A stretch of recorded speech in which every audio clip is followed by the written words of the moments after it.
ओम शांति। ओम शांति बाबा।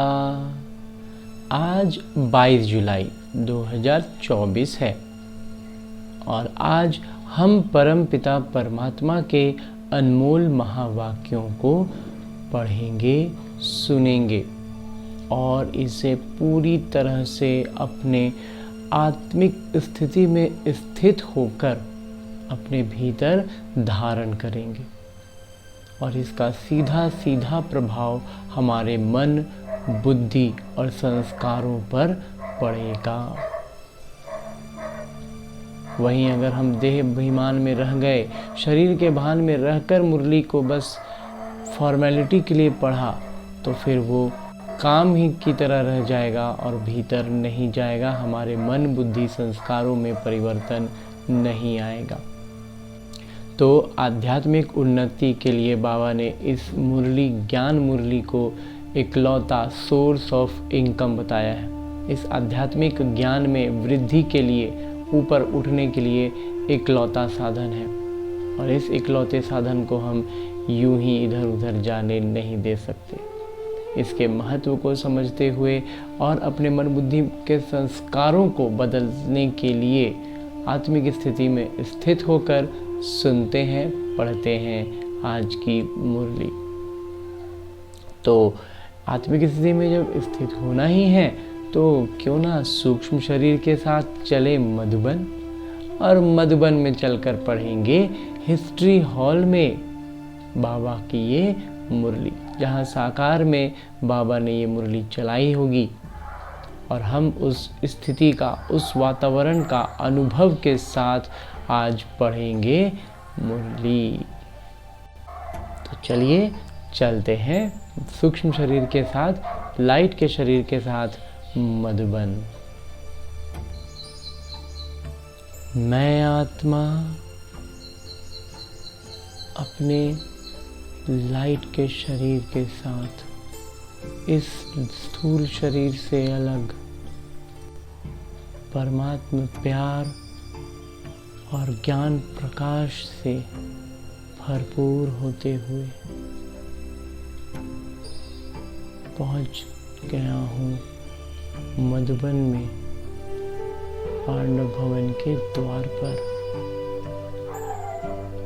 और अब पांडव भवन के द्वार से भीतर प्रवेश करते ही सामने श्री कृष्ण की वो सुसज्जित तस्वीर, जो स्वर्ग के आगमन और नर्क के विसर्जन का संदेश दे रही है। और इस संदेश के बाद मैं आत्मा फरिश्तों की चाल से चलता हूँ बाबा के कमरे में। मैं आत्मा बाबा के कमरे के पास पहुँच गया हूँ और अब मैं बाबा के कमरे में जैसे ही प्रवेश करता हूँ, बाबा आज फोटो फ्रेम में नहीं है और न ही वहाँ कोई फोटो फ्रेम ही है। मेरे बाबा तो बिस्तर पर सूक्ष्म शरीर के साथ बैठे हैं और मुझ आत्मा का इंतज़ार कर रहे हैं, क्योंकि जैसे ही मैं आत्मा बाबा के कमरे में प्रवेश हुआ, बाबा ने मुझे बड़े प्यार से पुकारा, आओ मेरे बच्चे, आओ। बाबा की ये पुकार मुझ आत्मा में परमात्मा प्यार से भरपूर हो गया हूँ और मैं बाबा के बिल्कुल निकट, परम पिता परमात्मा के इतने निकट का ये अनुभव और उनके सम्मुख जाकर मैं बैठ गया हूँ।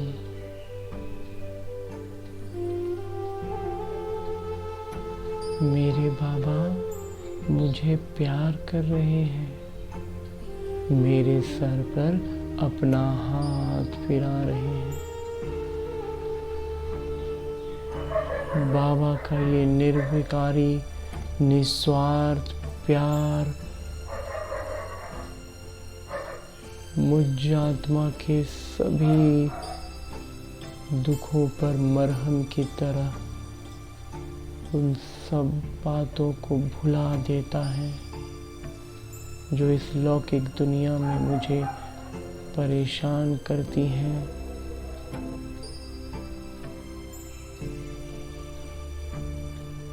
मेरे बाबा मुझे इतना लाड प्यार दे रहे हैं, ढेर सारा लाड प्यार लेकर मैं बाबा के कमरे से अब बाहर आता हूँ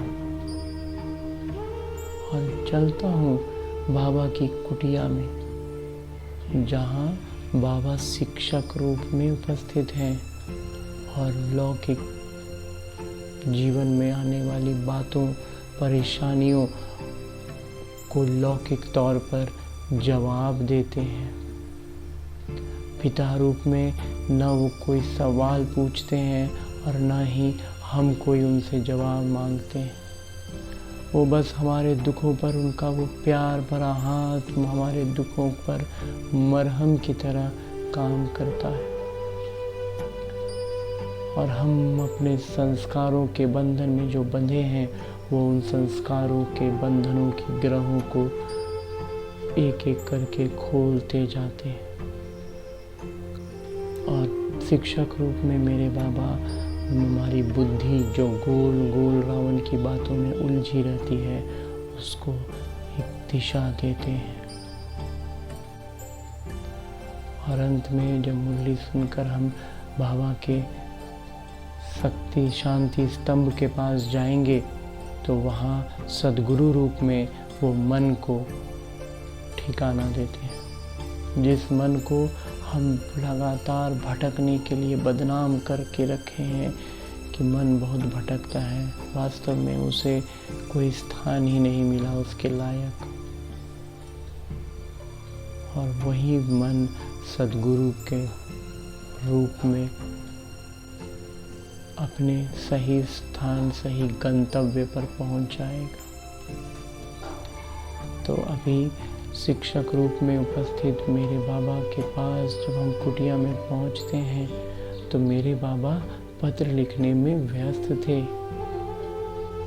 परंतु मुझ आत्मा के बाबा के निकट पहुंचते ही बाबा ने नजरें उठाकर मुझ आत्मा को इस सूक्ष्म शरीर में देखा और मैं आत्मा अपने सूक्ष्म शरीर से बाबा को निहार रहा था।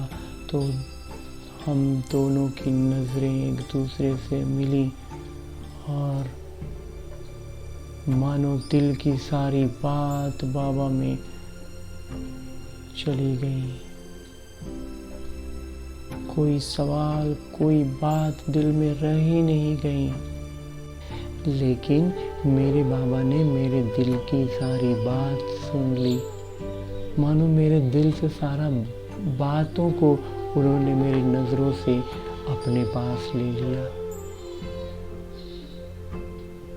और फिर बड़ा मुस्कुराकर मेरे बाबा कहते हैं, मीठे बच्चे ये लो तुम्हारे उत्तर का पत्र, जिसे मुरली कहते हैं, और इस मुरली में तुम्हें तुम्हारी बातों का जवाब मिल जाएगा। और भी बच्चे हैं जो अपनी अपनी बातें लेकर बाबा से मिलने आए हैं, वो सभी हिस्ट्री हॉल में बैठे हैं। चलो तुम भी हिस्ट्री हॉल में बैठना। ऐसा कहकर मेरे बाबा उठकर मेरे साथ मेरा हाथ पकड़कर मुझे लेकर हिस्ट्री हॉल की तरफ बढ़ते हैं। वाह मेरा श्रेष्ठ भाग्य कि मेरे बाबा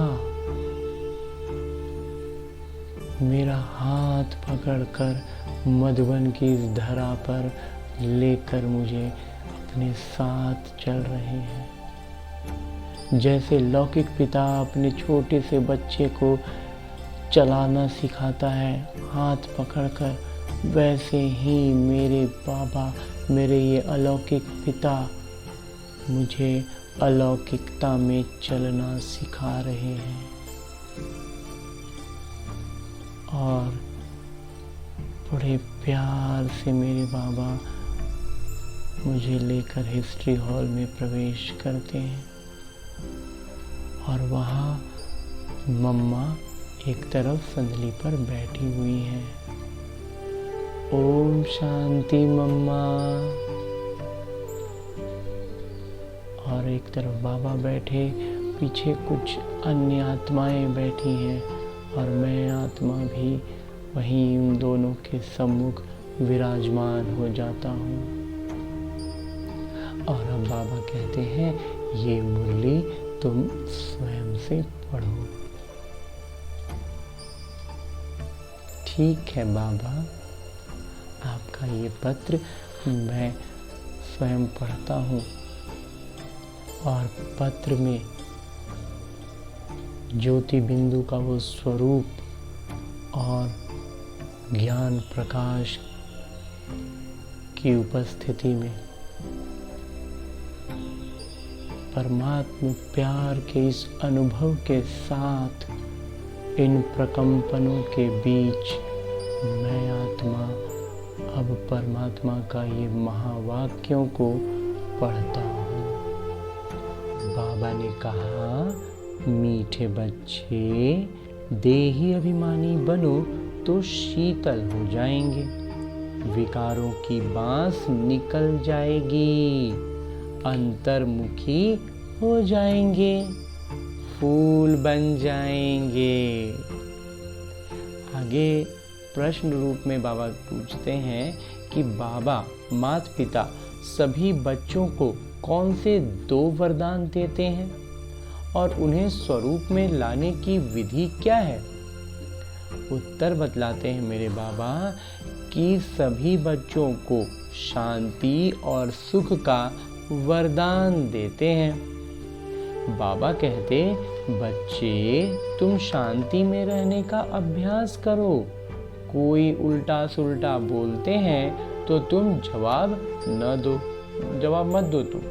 तुम्हें शांत रहना है, फालतू का झुरमुई की बातें नहीं करनी है, किसी को भी दुख नहीं देना है, मुख में शांति का मुलहरा डाल दो तो ये दोनों वरदान स्वरूप में आ जाएंगे।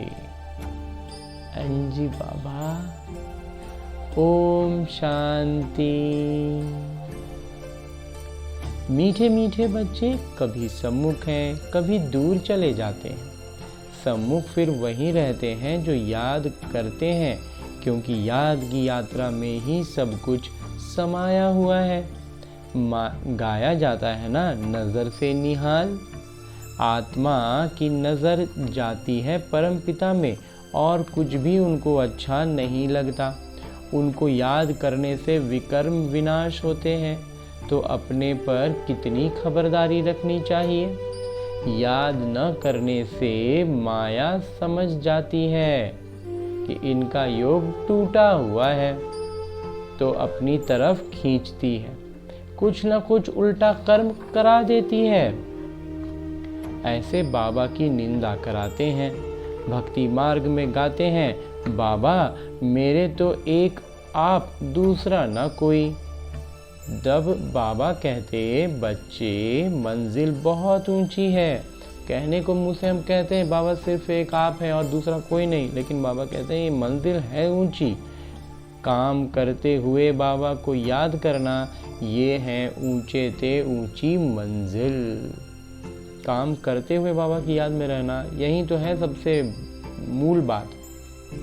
इसमें अभ्यास बहुत अच्छा चाहिए, नहीं तो निंदक बन जाते हैं। उल्टा काम करने वाले। समझो कोई में क्रोध आया, आपस में लड़ते झगड़ते हैं तो भी निंदा कराई ना।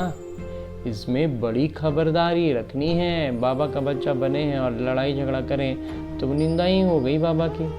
अपने गृहस्थ व्यवहार में रहते हुए बुद्धि बाबा से लगानी है। ऐसे नहीं कि कोई संपूर्ण हो गया है, नहीं, कोशिश ऐसी करनी चाहिए कि हम देही अभिमानी बने, आत्माभिमानी बने, ऐसी कोशिश करनी चाहिए। देह अभिमान में आने से कुछ न कुछ उल्टा काम करते हैं तो गोया बाबा की निंदा कराते हैं। बाबा कहते हैं ऐसे सद्गुरु की निंदा कराने वाले लक्ष्मी नारायण बनने की ठौर पा न सकें, इसलिए पूरा पुरुषार्थ करते रहो। और पुरुषार्थ करते रहोगे तो इससे तुम बहुत ही शीतल बन जाएंगे। 5 विकारों की बातें सब निकल जाएंगी। बाबा से बहुत ताकत मिल जाएगी। काम काज भी करना है। बाबा ऐसे नहीं कहते कि कर्म ना करो, वहाँ तो तुम्हारे कर्म अकर्म हो जाएंगे। कलयुग में जो कर्म होते हैं वो विकर्म हो जाते हैं। अभी संगम युग पर तुमको सीखना होता है। वहाँ सीखने की कोई बात ही नहीं, यहाँ की शिक्षा ही वहाँ साथ चलेगी। बाबा बच्चों को समझाते हैं बाहर मुखता अच्छी नहीं है, अंतर्मुखी भव। वो भी समय आएगा जब तुम बच्चे अंतर्मुखी हो जाएंगे, सिवाय बाबा के और कुछ याद नहीं आएगा। तुम आए भी ऐसे ही थे, कोई की याद नहीं थी। गर्भ से जब बाहर निकले तब पता पड़ा कि ये हमारे माता पिता हैं और ये फलाना है। तो फिर जब जाना भी ऐसे है। हम एक बाबा के हैं और कोई उनके सिवाय बुद्धि में याद ना आए। बस एक हम बाबा हैं और एक हम हैं और कोई बुद्धि में याद ही न रह जाए। भल समय पड़ा है परंतु पुरुषार्थ तो पूरी रीति करना है। शरीर पर तो कोई भरोसा नहीं, कोशिश करते रहना चाहिए। घर में भी बहुत शांति हो, क्लेश नहीं तो सब कहेंगे इनमें कितनी अशांति है। क्लेश होगा तो अशांति फैलेगी। तुम बच्चों को तो रहना है बिल्कुल शांत। तुम शांति का वर्षा ले रहे हो ना, तो शांत रहना है। अभी तुम रहते हो कांटों के बीच में, फूलों के बीच में नहीं हो। कांटों के बीच में रह फूल बनना है। कांटों का कांटा नहीं बनना है। जितना तुम बाबा को याद करेंगे उतना शांत रहेंगे। कोई उल्टा सुल्टा बोले तुम शांति में रहो। आत्मा है ही शांत, आत्मा का स्वधर्म है शांत। तुम जानते हो अभी हमको उस घर में जाना है जो शांति धाम है। तो बाबा भी है शांति के सागर। कहते हैं तुमको भी शांति का सागर बनना है। फालतू झुरमुई बहुत नुकसान करती है। बाबा निर्देश देते हैं ऐसी बातें नहीं करनी चाहिए। इससे तुम बाबा की निंदा कराते हो। शांति में कोई निंदा व विकर्म होता नहीं। बाबा की याद करते रहने से और ही विकर्म विनाश होंगे, और भी विकर्म जो है वो विनाश होंगे। अशांत न खुद हो न औरों को करो। किसी को दुख देने से आत्मा नाराज होती है। बहुत हैं जो रिपोर्ट लिखते हैं बाबा ये घर में आते हैं तो धम चक्र मचा देते, धमाधम पूरा धूम धड़ाम हो जाता है। बाबा लिखते हैं तुम अपने शांति के स्वधर्म में रहो। सामने वाला कुछ भी धम चक्र कर रहा हो, आप शांति में रहो। हातम ताई की कहानी भी है ना। उनको कहा है तुम मुख में मुलहरा डाल दो तो आवाज़ निकलेगा ही नहीं, बोल नहीं सकेंगे। हमारी शांति की स्थिति ऐसी होगी ना कि उसके आगे सामने वाला एकदम बोलती बंद हो जाने वाली स्थिति हो जाएगी। तुम बच्चों को शांति में रहना है। मनुष्य शांति के लिए बहुत धक्के खाते हैं। तुम बच्चे जानते हो हमारे मीठे बाबा शांति के सागर हैं। शांति कराते कराते विश्व में शांति स्थापन करते हैं। सब बच्चों को शांति का वरदान देते देते पूरे विश्व में शांति ला देते हैं। अपने भविष्य मर्तबे को भी याद करो। वहाँ होता ही एक धर्म, दूसरा कोई धर्म होता नहीं। उनको ही विश्व में शांति कहा जाता है। फिर जब दूसरे दूसरे धर्म आते हैं तो हंगामे होते हैं। अभी कितनी अशांति रहती है। समझते हो हमारा घर वही है। हमारा स्वधर्म है शांत। ऐसे तो नहीं कहेंगे कि शरीर का स्वधर्म शांत है। शरीर तो विनाशी चीज़ है, आत्मा अविनाशी चीज़ है। जितना समय आत्माएं वहाँ रहती हैं तो कितना शांत रहती हैं। यहाँ तो सारी दुनिया में अशांति है, इसलिए शांति मांगते रहते हैं। परंतु कोई चाहे सदा शांति में रहे, ये तो हो ना सके। कोई चाहे कि हम सदा शांति में रहें तो बाबा कहते हैं ये तो हो नहीं सकता है। भले 63 जन्म वहाँ रहते हैं, फिर भी आना जरूर पड़ेगा। अपना किरदार दुख सुख का बजाकर फिर चले जाएंगे। नाटक को अच्छी रीति ध्यान में रखना होता है। बाबा कहते हैं ज्ञान के साथ साथ नाटक को भी बहुत अच्छे से उस पर भी विश्वास रखना है। तुम बच्चों को भी ध्यान में रहे कि बाबा हमको वरदान देते हैं सुख और शांति का। ब्रह्मा की आत्मा भी खूब सुनती है। सबसे नज़दीक तो इनके कान सुनते हैं। सबसे नज़दीक तो ब्रह्मा बाबा सुनते हैं ना।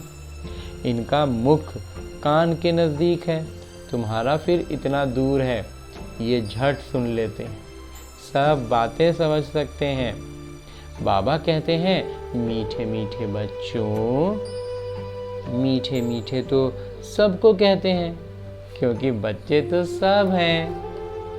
जो भी जीव आत्माएं हैं वो सब बाबा के बच्चे अविनाशी हैं। शरीर तो विनाशी है, बाबा अविनाशी हैं। बच्चे आत्माएं भी अविनाशी हैं। बाबा बच्चों से वार्तालाप करते हैं। इसको कहा जाता है रूहानी ज्ञान, आध्यात्मिक ज्ञान। सुप्रीम रूह, सर्वोच्च पिता बैठ रूहों को समझाते हैं। हम आत्माओं को समझा रहे हैं मेरे बाबा, तो बाबा का प्यार तो है ही। अब समझा रहे हैं, ज्ञान भी दे रहे हैं और प्यार तो करते ही हैं। तो भी सब रूहें हैं, भल तमो प्रधान हैं। अभी सब आत्माओं पर तमो प्रधानता की स्थिति है, लेकिन बाबा तभी भी उतना ही प्यार से समझा रहे हैं। जानते हैं ये सब जब घर में थे तो सतो प्रधान थे। सबको कल्प कल्प हम आकर शांति का रास्ता बताते हैं। बाबा को मालूम है कि मैं आता हूँ और सबको शांति का रास्ता बताता हूँ, और अभी फिर सब तमो प्रधान हो गया है। लेकिन वहाँ सब सतो प्रधान था। वर देने की बात नहीं है, ऐसे नहीं कहते धनवान भव आयुष्मान भव, नहीं। सतयुग में तुम ऐसे थे, परंतु आशीर्वाद नहीं देते। बाबा कहते हैं कि वो आयुष्मान भव और धनवान भव का वरदान, इस तरह का आशीर्वाद बाबा नहीं देते हैं। वो स्मृति दिलाते हैं कि हम सतयुग में थे, और सतयुग कैसा था, संपन्नता का समय। तो कृपा व आशीर्वाद नहीं मांगनी है। बाबा भी हैं, शिक्षक भी हैं, पिता भी हैं, शिक्षक भी हैं। यही बात याद करनी है कि बाबा कौन है, ये पिता भी हैं और शिक्षक भी हैं और सदगुरु भी हैं। ओहो, शिव बाबा पिता भी हैं, शिक्षक भी हैं और ज्ञान के सागर भी हैं, सदगुरु भी हैं। बाबा ही बैठ अपना और रचना के आदि मध्य अंत का ज्ञान सुनाते हैं, जिससे तुम चक्रवर्ती महाराजा बन जाते हो। ये सारा ऑलराउंड चक्र है ना, ये चौतरफा घूमने वाला चक्र है। बाबा समझाते हैं इस समय सारी दुनिया रावण राज्य में है। रावण सिर्फ लंका में नहीं है, ये है बेहद की लंका। चारों तरफ पानी है। सारी लंका रावण की थी, अब फिर राम की बनती है। लंका तो सोने की थी, वहाँ सोना बहुत होता है, एक मिसाल भी बताते हैं। ध्यान में गया, वहाँ एक सोने का ईंट देखा। जैसे यहाँ मिट्टी की है, वहाँ सोने की होगी, तो ख्याल किया सोना ले जाए। कैसे कैसे नाटक बनाए हैं। भारत तो नामी ग्रामी है और खंडों में इतने हीरे जवाहर होते ही नहीं। बाबा कहते हैं मैं सबको वापस ले जाता हूँ गाइड बन करके। चलो बच्चे, अब घर जाना है। आत्माएं पतित हैं, पावन होने बगैर घर जा नहीं सकती। पतित को पावन बनाने वाले एक पिता ही हैं, इसलिए सब यहाँ ही हैं। वापस कोई भी जा नहीं सकते। लॉ नहीं कहता, ये कायदा ही नहीं है कि कोई चला जाए। बाबा कहते हैं बच्चे, माया तुम्हें और ही जोर से देह अभिमान में लाएगी, बाबा को याद करने नहीं देगी। तुमको खबरदार रहना है। वो माया अपनी तरफ इतना खींचेगा ना कि बाबा को याद ही करने नहीं देगा। इस पर ही युद्ध है और फिर वहीं हम चाहेंगे कि नहीं हम बाबा की याद में रहें और माया खींचेगा, यही युद्ध होने लगता है। आंखें बड़ा धोखा देती हैं। इन आँखों को कब्जे में, अधिकार में रखना है।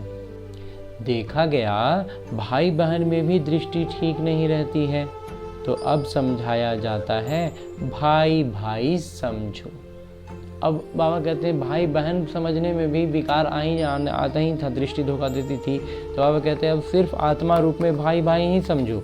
ये तो सब कहते हैं हम सब भाई भाई हैं, परंतु समझते कुछ भी नहीं है। कहने को बहुत कुछ अच्छी बात कहते भी हैं, लेकिन उसको समझते नहीं है। जैसे मेंढक ट्रॉ ट्रॉ करते रहते हैं, अर्थ कुछ नहीं समझते। अभी तुम हर एक बात का यथार्थ अर्थ समझ गए हो। बाबा मीठे मीठे बच्चों को बैठ समझाते हैं कि तुम भक्ति मार्ग में भी आशिक थे, माशूक को याद करते थे, बस नाम थोड़ा अलग अलग रखा हुआ था। दुख में झट उनको याद करते हैं, हाय राम, हे भगवान रहम करो। स्वर्ग में तो ऐसे कभी नहीं कहेंगे, वहाँ रावण राज्य ही नहीं होता है। तुमको राम राज्य में ले जाते हैं तो उनकी मत पर चलना चाहिए। अभी तुमको मिलती है ईश्वरीय मत, फिर मिलेगी दैवी मत। इस कल्याणकारी संगम युग को कोई भी नहीं जानते हैं, क्योंकि सबको बताया हुआ है। कलयुग अर्जुन छोटा बच्चा है, अभी उसका संगम युग के बारे में कुछ सोच ही नहीं रहे हैं, क्योंकि अभी सोच रहे हैं कलयुग बहुत पड़ा हुआ है, लाखों वर्ष पड़े हैं। बाबा कहते हैं ये है भक्ति का घोर अंधियारा, ज्ञान है सोझरा। नाटक अनुसार भक्ति में भी नूंद है, ये फिर भी होगी। अब तुम समझते हो भगवान मिल गए तो भटकने की दरकार ही नहीं रहती। तुम कहते हो हम जाते हैं बाबा के पास अथवा माता पिता के पास। इन बातों को मनुष्य तो समझ ना सके। तुम्हारे में भी जिनको पूरा निश्चय नहीं बैठता, तो माया एकदम हप कर लेती है, एकदम गज को ग्राह हप कर लेता है। आश्चर्यवत सुनंती कथंती भगंती। पुराने ते पुराने चले गए, उनका भी गायन है। अच्छे अच्छे महारथियों को माया हरा देती है। बाबा को लिखते हैं, बाबा आप अपनी माया को नहीं भेजो। अरे ये हमारी थोड़ी ही है। रावण अपना राज्य करता है, हम अपना राज्य स्थापन कर रहे हैं। ये परंपरा से चला आता है। रावण ही तुम्हारा सबसे बड़ा दुश्मन है। बाबा को लिखते हैं कि बाबा आप माया को मत भेजिए, माया हाफ कर लेती है। तो बाबा कहते हैं मेरा थोड़ी है माया, वो रावण का है, वो अपना काम कर रहा है, हम अपना राज्य स्थापन का काम कर रहे हैं। जानते हैं रावण दुश्मन है, इसलिए उसको हर वर्ष जलाते हैं।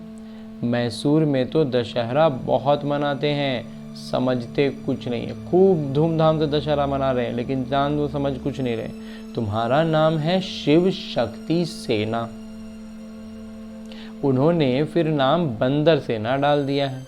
तुम जानते हो बरोबर हम बंदर मिसल थे, अब शिव बाबा से शक्ति ले रहे हो रावण पर जीत पाने के लिए। तो पहले वानर की तरह थे ना, बुद्धि वानर की तरह बस इधर उधर भटकती थी।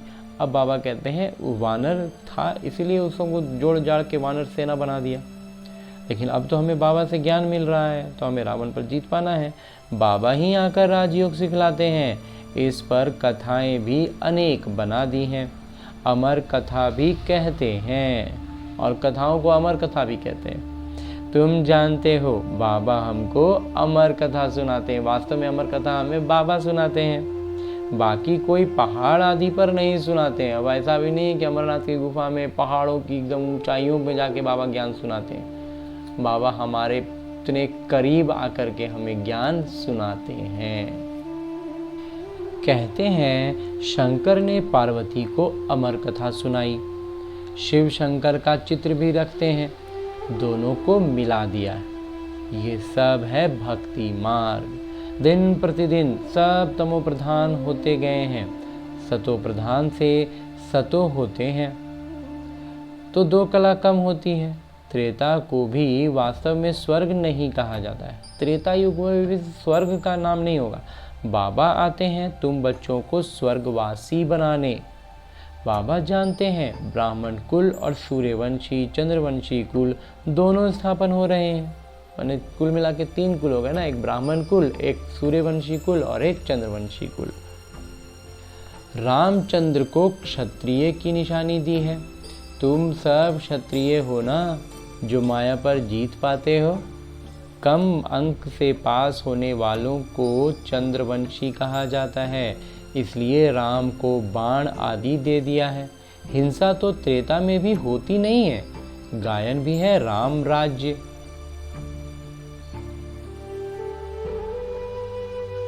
जिसमें राम राजा राम प्रजा, प्रजा भी राम की तरह ही है और राजा भी राम है, परंतु ये क्षत्रियपन की निशानी दे दी है तो मनुष्य मूंझते हैं। ये हथियार आदि होते नहीं हैं, शक्तियों के लिए भी कटारी आदि दिखाते हैं। शक्ति का जो माता का शक्ति का रूप दिखाते हैं उसमें हाथ में हथियार दे देते हैं, समझते कुछ भी नहीं है। तुम बच्चे अभी समझ गए हो कि बाबा ज्ञान के सागर हैं, इसलिए बाबा ही आदि मध्य अंत का राज समझाते हैं। बेहद के पिता का जो बच्चों पर प्रेम है वो हद के पिता का हो ना सके। हद के पिता का एक हद होगा प्यार का, लेकिन बेहद के पिता का कोई हद नहीं है, वो बेहद प्यार करते हैं। 21 जन्मों के लिए बच्चों को सुखदाई बना देते हैं, तो प्यारे पिता ठहरे ना। 21 जन्म का बादशाही एक बार में दे देते हैं, तो कितने प्यारे बाबा हुए, कितने प्यारे हैं पिता जो तुम्हारे सब दुख दूर कर देते हैं। मेरे बाबा कितने प्यारे हैं, सारा दुख हर लेते हैं। सुख का वर्षा मिल जाता है, वहाँ दुख का नाम निशान नहीं होता। अभी ये बुद्धि में रहना चाहिए ना, ये भूलना नहीं चाहिए। कितना सहज है, सिर्फ मुरली पढ़कर सुनानी है, फिर भी कहते हैं ब्राह्मणी चाहिए। ब्राह्मणी बगैर धारणा नहीं होती। अरे सत्यनारायण की कथा तो छोटे बच्चे भी याद कर सुनाते हैं। मैं तुमको रोज रोज समझाता हूँ, सिर्फ अल्फ को याद करो। ये ज्ञान तो 7 रोज में बुद्धि में बैठ जाना चाहिए, परंतु बच्चे भूल जाते हैं। बाबा तो वंडर खाते हैं। अरे बाबा कहते हैं कि 7 रोज में जो बात ज्ञान में आ जानी चाहिए, फिर उसके बाद उसी बात के लिए थोड़ी भूलना है बार बार। लेकिन बच्चे भूलते हैं, कहते हैं मुरली के लिए ब्राह्मणी ही चाहिए। तो हमें आत्माभिमानी स्थिति में रहना है और ज्ञान का लगातार मंथन करते हुए ऊपर उठना है, आत्माभिमानी बनने का अभ्यास करना है। और उसमें ज्ञान का एक तरफ पंख होगा और दूसरा पंख है योग का। योग का मतलब बाबा से जुड़े रहना, आत्माभिमानी स्थिति में रहना, और उसके लिए ज्ञान काम आता है। तो दोनों एक दूसरे के पूरक बन जाते हैं और हम आगे बढ़ते जाते हैं। अच्छा, मीठे मीठे सिकिलते बच्चों प्रति माता पिता बाबा का याद प्यार और आशीर्वाद। रूहानी बाबा की रूहानी बच्चों को नमस्ते। हम रूहानी बच्चों की ओर से रूहानी माता पिता को याद, प्यार और प्रणाम। धन्यवाद बाबा, धन्यवाद। मुरली के लिए भी धन्यवाद और इस अनूठे अलौकिक ब्राह्मण जीवन के लिए भी बहुत बहुत बहुत बहुत बहुत धन्यवाद बाबा, बहुत धन्यवाद। आगे आज की मुरली से लिए गए वो प्रमुख बिंदु हैं जिन्हें हमें अपने ब्राह्मण जीवन में धारण करने और अपने जीवन का स्तर ऊपर करना है। उसमें सबसे पहले है कि बाबा से आशीर्वाद व कृपा नहीं मांगनी है। बाबा, पिता, शिक्षक, गुरु को याद कर अपने ऊपर आप ही कृपा करनी है। उनको याद में आना है और खुद पर कृपा खुद को कर लेनी है। माया से खबरदार रहना है। आंखें धोखा देती हैं, इन्हें अपने अधिकार में रखना है। सबसे ज़्यादा कहते हैं सबसे पहले आंखें ही धोखा देती हैं, उसको पूरा एकदम नियंत्रण में रखना है। फालतू का झुरमुई की बातें नुकसान बहुत करती हैं, इसलिए जितना हो सके शांत रहना है। मुख से मुलहरा डाल देना है। कभी भी उल्टा सुल्टा नहीं बोलना है। न खुद अशांत होना है, न किसी को अशांत करना है। न खुद अशांत होना है और न दूसरों को अशांत करना है। और आगे मेरे बाबा वरदान दे रहे हैं। वरदान देते हुए मेरे बाबा कहते हैं, बाबा की मदद से सूली को कांटा बनाने वाले सदा निश्चिंत और ट्रस्टी भव। पिछला हिसाब सूली है, लेकिन बाबा की मदद से वो कांटा बन जाता है। परिस्थितियां आनी जरूर हैं, क्योंकि सब कुछ यहाँ ही चुकतू करना है, लेकिन बाबा की मदद उन्हों को कांटा बना देती है। बड़ी बात को छोटा बना देती है, क्योंकि बड़ा बाबा साथ हैं, परम पिता सर्वोच्च पिता मेरे साथ हैं। तो इसी निश्चय के आधार से सदा निश्चिंत रहो और ट्रस्टी बन मेरे को तेरे में बदली कर हल्के हो जाओ, तो सब बोझ एक क्षण में समाप्त हो जाएंगे। और अंत में स्लोगन है, शुभ भावना के स्टॉक द्वारा नकारात्मकता को सकारात्मकता में परिवर्तन करो। शुभ भावना का इतना मन में भरा हुआ हो कि कोई भी नकारात्मकता है ना, वो सकारात्मकता में बदली हो जाए। इतना बाबा कहते हैं कि शुभ भावनाओं का स्टॉक भर कर रखो। हाँ जी बाबा। और अब हिस्ट्री हॉल में परम पिता परमात्मा और मम्मा के सम्मुख हमने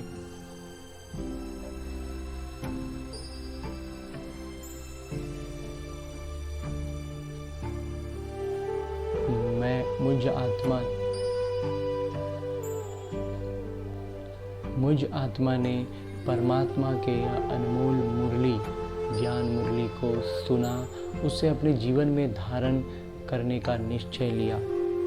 और अब इस हिस्ट्री हॉल से हम बाहर निकलते हैं और चलते हैं शांति स्तंभ की तरफ। शांति स्तंभ के पास मैं आत्मा अपने सूक्ष्म शरीर के साथ पहुंचता हूँ,